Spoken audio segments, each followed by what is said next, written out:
हे केशव हे माधव हे मधुसूदन आपण एडे सुंदर सुंदर कहीं देखा जाउछन्ती कहले। अच्छा सुंदर कौन देखा जावा भगवान कृष्णकर दोष थिला तो ये भगवान एडे सुंदर बोली आम तो देखुचे कालिया भुआ भगवान कौन गौरवर्ण ना कौन सोना रूपा हीरा लीला मोती माणिक पिंधुचंती कौन तांकर सुंदर थिला। गोटे इंग्रेज कवि कहती जे beauty not in flower but in eyes सौंदर्य कौन सी फूलरे न थाए सौंदर्य निज आखिरे थाए जी जमी आखिरे दुनिया टाक देखुची ताकू सेमती देखा जाउची। गोपी माने कृष्ण को देखिले तांकर मनमोहन चित्तचोर भाव विनोदिया ए भाव में देखुथिले तांकू से देखा जाउथिले सेमती क्या भुवन मोहन रूप धरि किंतु सही कृष्ण को जे देखुथिले कंस भଳି राक्षस माने तांकू भयंकर तांकर शत्रु भलिया से देखा जाउथिले। तो जेमती जादृशी भावना जस्य सिद्धि भवति तादृशी जे तांकू जेमती भाव में भावुतला ता पछे सेमती देखा जाउथिले। तो धर्मराज जमक कहिबार कथा कि महाप्रभु जदि आपण ए इंद्रनीलमय देव आस्ते चक्र गदाधर तो आपण जदि इंद्रनीलमय विग्रह धारण कर विराजमान करिवे तो सृष्टि दिन को दिन क्षीण हो जीव ये सृष्टि दिन को दिन क्षीण हो प्रभु तेणु आपण ए स्वरूप को परिहार कर से माँ लक्ष्मी कहले हे धर्मराज जम तुम्हें जो स्तुति करुच स्तव करुच ये क्षेत्र में संभव नुहे क्या ये क्षेत्र ही पुरुषोत्तम भगवान निजे होती स्त्री पुरुषोत्तम ये क्षेत्र को आम केवे भी परित्याग करें ना किंतु तुमर प्रार्थना शुणी मु निजे अनुभव करुच्ची आ गोटे वार्ता दूची इंद्रद्युम्न नाम राजा युगे सत्य भविष्यति वैष्णव सर्वज्ञान आता शस्त्र गोविद कले जड़ी बड़ी राजा अच्छी सत्यजुगर राजा जी परम वैष्णव ब्रह्मांडर चतुर्थ अधस्तन इंद्रद्युम्न नाम राजा जुगे सत्य भविष्यति वैष्णव सर्वज्ञान ये सबु यज्ञ बड़ पारदर्शी सब प्रकार यज्ञ कौन आम ब्राह्मण देवता मैंने बसते कहले सी जानिए देवी मख रुद्र यज्ञ विष्णु महायज्ञ आउ अधिक जोर हेले गीता यज्ञ कि भागवत यज्ञ इत कथा ये जान भितर करेंगे से शिव को नले विष्णु को ऊपर कि रुद्र को ऊपर तो यज्ञ आम बोले आम बुझी चाहिए किंतु ये कहले सर्वज्ञान सबु यज्ञ से पारदर्शित थे तार उत्तर बृहत नारदीय पुराण दिया सबु यज्ञ कौन देवयज्ञ पितृयज्ञ नृयज्ञ तथैव च सुधाय ज्ञान यज्ञ पंचयज्ञ प्रतिभा बोल श्री महाप्रसाद भगवान की आपको सौभाग्य तो श्री महाप्रसाद मान कौन देव देवता यज्ञ करा कहीं देवता करा देवता आपको कौन देवा देवता आम मान को पांचटी जिनस जमती ये सुंदरिया घर टे पांचटा जिनस व्यवहार कौन आपड़ जदि आम विष्णु भाई भाया बड़ बड़ इंजीनियर पाखे पहुँचे गोटे घर करेंगे एति स्क्वायर फुट्रे एति बखरा घर करेंगे से कागज कलम धरी 5 मिनट हिसाब कर कहीदेवे एति रड लगे एति गोड़ी लगे एति बारी लगे एति सिमेंट लगे एति लिटर पानी लगे पाठ पढ़ा से हिसाब निकास कर थोदेवे किंतु केवे कौन इंजीनियर कहे कि बिना पानी रे घर छिड़ा करदेवे बोली बिना बाली रे घर ठिया हम बोली ये 5टा जिनिस घर पर एकांत अपरिहार्य ये सिना ये घर पर पांचटी जिनिस दरकार किंतु नुआ घर खंडी दिने पुरुणा हे बर मन पुरुणा हे बर नुआ घर खंडी दिने पुरुणा हे बर मन पुरुणा हे बर मारी वसुने हरि कया नहिब मनरे कया नहिब नुआ घर खंडी दिने पुरुणा हे बर मन पुरुणा हे बर नुआ घर खंडी दिने पुरुणा हे बर मन पुरुणा हे बर मारी वसुने हरि कया नहिब मारी वसुने हरि कया नहिब नुआ घर खंडी दिने पुरुणा हे बर मन पुरुणा हे बर नुआ घर खंडी दिने पुरुणा हे बर मन पुरुणा हे बर नुआ घर खंडी दिने पुरुणा हे बर मन पुरुणा हे बर श्री जगन्नाथ महाप्रभु की जय से को घरा को कथा कहउछन्ती से होउची एई आम मानकर शरीर घर ए शरीर रूपी घर कोन होउची ना प्रत्येक दिन पुरुणा हे एका जाउची सेहि पई इंग्रेज माने कहउथिले how many world are you तमे केते पुरुणा हेलणी सब दिन आमे पुरुणा हे एका जाउची जदि मते एठी कॉलेज स्क्वायर पर्यंत जीवाक अछि मने बस स्टैंड जाई चली गेली तले मो दूरता कमी गलानी हम चली गली किछि बाटा दूरता कमी गला मो भाई सेमती जन्म मृत्यु पर्यंत जो विराट रास्ता आमे प्रत्येक दिन अतिक्रमण करिया साथी साथी आमे कोन करूचे से मृत्युर निकटतर ही एका जाउचे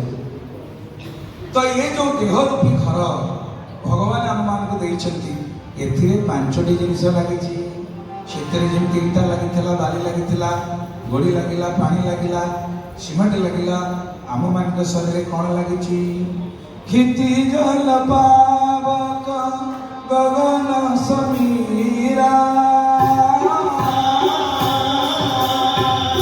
पंचरक्षित प्रिय धर्म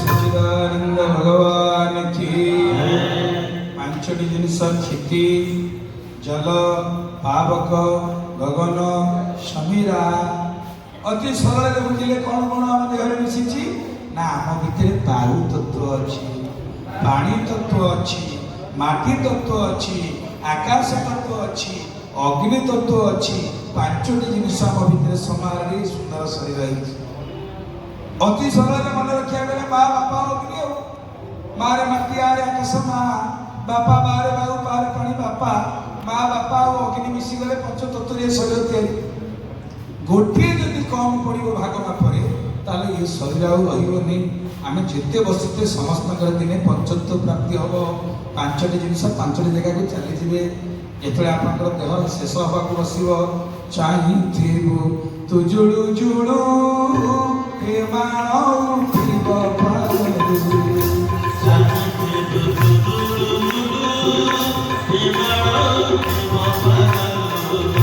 चाहते जुड़ू जुड़ू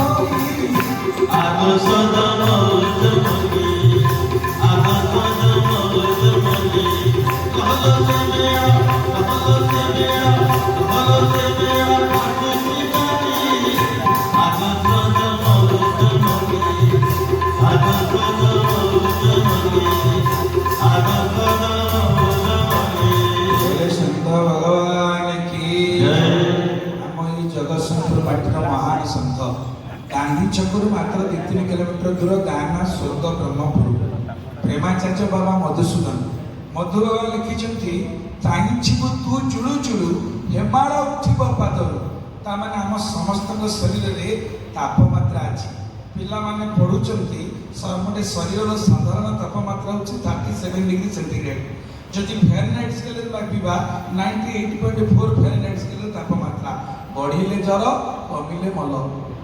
তেଣୁ ଆମେ ଯେତେବେଳେ ଶେଷ ଅବସ୍ଥାରେ ପହଞ୍ଚିବା କୃଷ୍ଣ ସ୍ତୁତୀୟ ପଦ ପଙ୍କଜ ପିଞ୍ଜରାନ୍ତେ ଅଦୈବ ବିଶୁଦ୍ଧମାନ ସରାଜହଂସ ପ୍ରାଣ ପ୍ରୟାଣ ସମୟେ କଫବାତ ପିତେ କଣ୍ଠାବରୋଧନ ବିଧୌ ସ୍ମରଣ କୃତ ସ୍ତ୍ରୀ।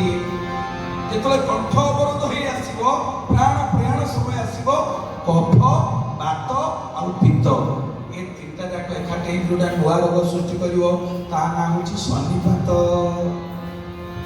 ଶନିପାତ କହିଲେ ବୁଝିବନି ବଡି କୋଲାପ୍ସ କରିଗଲାଣି ଥଣ୍ଡା ହେଇଗଲାଣି ପାଦାଳ ହେବାଳ ହେଇଗଲାଣି ତାମାନେ ଗରମଟା ଯୋଉ ଅଛି ଶରୀର ଉଷ୍ଣତା ଉଷ୍ଣତାକୁ ଚାଲିଯିବ ପବନ ପବନରେ ମିଶିଯିବ ଜଳ ଜଳରେ ମିଶିଯିବ ଆଉ ଏ ମାଟି ଶରୀରଟା ମାଟିରେ ମିଶିଯିବ। ମରିଗଲା ପରେ ରାଷ୍ଟ୍ରପତି ହୁଅ ନହେଲେ ମୂଲିଆ ହୁଅ ସେ ପୋଡ଼ିଦବ ନହେଲେ ପୋତିଦବ ନହେଲେ ଏ ତ ପୋଡ଼ ପକା ପୋତା ସବୁ ଏକା କଥା ତା ଭିତରେ କିଛି ଅଲଗା ନାହିଁ। ପାଣିରେ ସମାନ ଦିଅ କି ଜଳ ଶୁଖିଲାରେ ସମାନ ଦିଅ ନହେଲେ ପୋଡ଼ି ପକା ଗୋଟେ ପାଉଁଶବାଦୀ ମାଟି ହବ ତ କ'ଣ ହବ। ତେଣୁ ସମସ୍ତଙ୍କର ଦିନେ ନା ଦିନେ ପଞ୍ଚତ୍ୱ ପ୍ରାପ୍ତି ହବ। ତ ଏ ପଞ୍ଚତ୍ୱ ପ୍ରାପ୍ତି ହବା ପାଇଁ କ'ଣ ଦରକାର? ପାଞ୍ଚଟା ଜିନିଷ ପାଞ୍ଚଟି ଚାଲିଯିବ। ଏ ପାଞ୍ଚଟା ଜିନିଷ ଭଗବାନ ଆମକୁ ଦେଇଛନ୍ତି। ତେଣୁ ତାଙ୍କ ପାଇଁ ଯଜ୍ଞ କରିବା ଦରକାର, ତାଙ୍କ ପାଇଁ ବୃକ୍ଷରୋପଣ କରିବା ଦରକାର, ବାୟୁମଣ୍ଡଳର ଶୁଦ୍ଧତା ପାଇଁ ଶୁଦ୍ଧ ଭିତରେ ହବନ ହେବା ଦରକାର। ଏସବୁ ଦେବଯଜ୍ଞ। ଦେବଯଜ୍ଞ ପରେ ନୃଯଜ୍ଞ। ସମସ୍ତଙ୍କ ପାଇଁ ଭଗବାନ ଅଛନ୍ତି। କାହାକୁ ଅସମ୍ମାନ କରିବା ନାହିଁ, କାହାକୁ ଅବହେଳା କରିବା ନାହିଁ। ତେଣୁ ନୃଯଜ୍ଞ ଦେବଯଜ୍ଞ ପିତୃଯଜ୍ଞ। ବାପା ମା ବଞ୍ଚିଥିଲା ବେଳେ ତାଙ୍କର ସେବା କରିବା ଆଉ ବାପା ମା ବଞ୍ଚିଥିଲା ବେଳେ ଖାଇବାକୁ ଦେବାରେ ବୃଦ୍ଧାଶ୍ରମରେ ତାଙ୍କ ପାଇଁ ସିଟ୍ ରିଜର୍ଭ କରିବା ଆଉ ମରିଗଲା ପରେ ଭଲ କାର୍ଡ ଛପାଇକିରି 10 କୋଟି ଶାସନକୁ ନିମନ୍ତ୍ରଣ କରିବା ବାପା ମା ପାଇବେ। ତେଣୁ ବାପା ମା ବଞ୍ଚିଥିଲା ବେଳେ ତାଙ୍କ ସେବା କରିବା ଇଏ ହେଉଛି ପିତୃଯଜ୍ଞ। ଦେବଯଜ୍ଞ ପିତୃଯଜ୍ଞ ନୃଯଜ୍ଞ ତଥୈବ ଚ ସୁଧାୟ। ସୁଧାୟ ଯୋଡ଼ି ଅର୍ଥ ସୁଧାୟ କଲେ ଅଧ୍ୟୟନ କରିବା ଘରେ ଘରେ ଶାସ୍ତ୍ର ଅଧ୍ୟୟନ କରିବା ଆଉ ସ୍ୱଅଧ୍ୟାୟ କଲେ ନିଜକୁ ଅଧ୍ୟୟନ କରିବା। ମୁଁ ଯାହା କରୁଛି ଠିକ୍ କରୁଛି ତ, ମୁଁ ଯାହା କରୁଛି ଯାହା କହୁଛି ତାହା କରୁଛି ତ। ତାପରେ ବ୍ରହ୍ମଯଜ୍ଞ ଗୁରୁଙ୍କ ଠାରୁ ଯେଉଁ ମନ୍ତ୍ର ଦୀକ୍ଷା ଗ୍ରହଣ କରିଛନ୍ତି ଭଗବାନଙ୍କର ନାମକୁ କେତେ ଥର ଆପଣ ଜପ ଗୀତାରେ କହିଲେ ଯଜ୍ଞାନାଂ ଜପ ଯଜ୍ଞ ସ୍ତ୍ରୀ। ଯେତେ ଯଜ୍ଞ ଅଛି ତା ଭିତରେ ମୁଁ ହେଉଛି ଜପ ଯଜ୍ଞ। ଜପ କେତେ ପ୍ରକାର? ସାଧାରଣ, ବୈଖରୀ, ଉପାଂଶୁ, ମାନସ। ସାଧାରଣ ମାନେ ଆମେ ବସିକିରି ଭଲ ନିତାଇ ଗୌର ରାଧେଶ୍ୟାମ ଜପ ହରକୃଷ୍ଣ ହରିନାମ ଗୋଳ ଗୋଳା ବାଜୁଛି ହରିବୋଲ ହୁଳୁଳି ପଡୁଛି ଇଏ ସାଧାରଣ।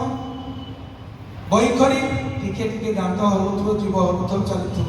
ଉପାଂଶୁ ପାଟି ହଲୁଥିବ ମାନେ ଜୀବ ହଲୁଥିବ ଶବ୍ଦ ନଥିବ। ମାନସ ପୁରା ମନେ ମନେ ସ୍ଥିର ତୁଣ୍ଡ ହଲୁନଥିବ କିନ୍ତୁ ଜପ ଚାଲିଥିବ। ଇଏ ହେଉଛି ଯଜ୍ଞ। ତେଣୁ ଏ ପ୍ରକାର ପାଞ୍ଚ ଯଜ୍ଞରେ ପ୍ରବୀଣ ଥିଲେ କିଏ? ମହାରାଜ ଇନ୍ଦ୍ରଦ୍ୟୁମ୍ନ। ଖାଲି ସେତିକି ନୁହଁ ଆଉ କ'ଣ ତାଙ୍କର ଥିଲା? ଅଧ୍ୟାତ୍ମ ବିଜ୍ଞାନ ସୌନ ଶୂର ସଂଗ୍ରାମ ବର୍ଦ୍ଧନ ସଦୋଦ୍ୟତ ସଦା ବିପ୍ର ପୂଜକ ପିତୃଭକ୍ତିମାନ। ଏଇଥିପାଇଁ କୁହାଗଲା ସେ ଅତ୍ୟନ୍ତ ପିତୃଭକ୍ତିମାନ ଥିଲେ। ବାପା ମାଙ୍କୁ ଭକ୍ତି କରୁଥିଲେ। ବିପ୍ର ପୂଜକ ବ୍ରାହ୍ମଣ ମାନଙ୍କୁ ଦେଖିଲେ ଶଶମାନ ରାଜା ଇନ୍ଦ୍ରଦ୍ୟୁମ୍ନ ଯଥୋଚିତ ଆସନ ଦେଇ ସମ୍ମାନ ଦେଇ ତାଙ୍କ ଠାରୁ ଭଗବାନ କଥା ଶ୍ରବଣ କରୁଥିଲେ। ବ୍ରାହ୍ମଣ ଭକ୍ତ, ପିତୃଭକ୍ତ, ସାଧୁସନ୍ଥ ଭକ୍ତ ସବୁ ଯଜ୍ଞରେ ପ୍ରବୀଣ। ଆଉ ଅଷ୍ଟାଦଶାସୁ ବିଦ୍ୟାସୁ ବୃହସ୍ପତି ଐଶ୍ୱର୍ଯ୍ୟଣ ସୁରାଧୀଶ କୁବେର କୋଷ ସଞ୍ଚୟୀ। ସ୍କନ୍ଦ ପୁରାଣରେ ଭଗବାନ ବେଦବ୍ୟାସ କହୁଛନ୍ତି କହିଲେ ଅଷ୍ଟାଦଶାସୁ ବିଦ୍ୟାସୁ। ଅଷ୍ଟାଦଶ ବିଦ୍ୟାରେ ସେ ପାରଙ୍ଗତ ଥିଲେ।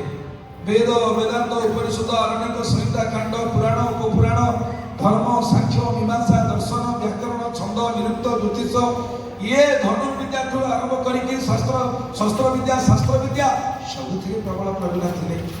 ଅଷ୍ଟାଦଶ ବିଦ୍ୟା